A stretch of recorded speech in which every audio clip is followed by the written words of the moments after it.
Hello viewers, আসসালামু আলাইকুম সবাইকে। আসলে সেদিন আমি হাদি ভাইয়ের সাথে আমার একটা ছবি আপলোড করেছিলাম। সেই ছবিটার মাধ্যমে আমি নতুনভাবে হাদি ভাই হিসেবে পরিচিত হতে পেরেছি।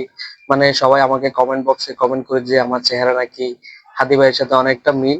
সো সেজন্য আমি আজকে হাদি ভাইকে নিয়ে আবার কিছু কথা বলতে চাই।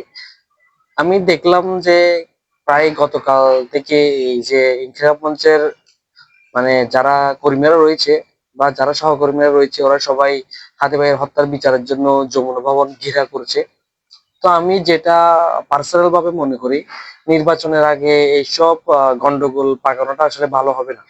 মানে আমি বলতে চাই এখন নিরাপত্তার স্বার্থে আর কি। এখন অনেকে চাইবে যে নির্বাচনটা বানচাল করার জন্য।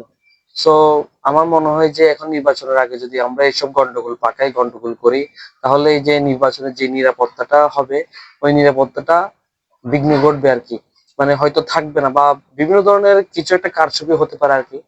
তো আপনারা সবাই একটু বোঝার চেষ্টা করেন, অনেক মানুষ কিন্তু এখনো মানে মুখ বুজে সবকিছু দেখে রয়েছে, কারণ তারা চাইছে যে নির্বাচনে ওরা কিছু একটা করবে, মানে গন্ডগোল করবে আর কি।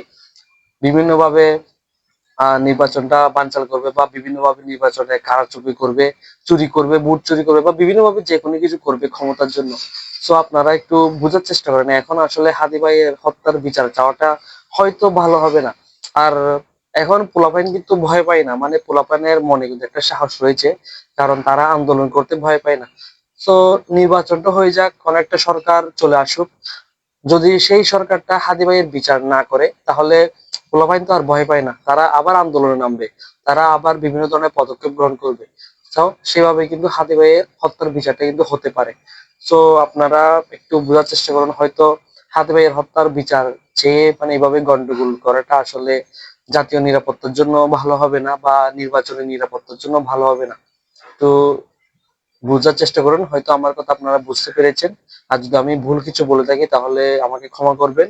আর আপনাদের মতামত কমেন্ট সেকশনে আমাকে বলে যাবেন। আসসালামু আলাইকুম।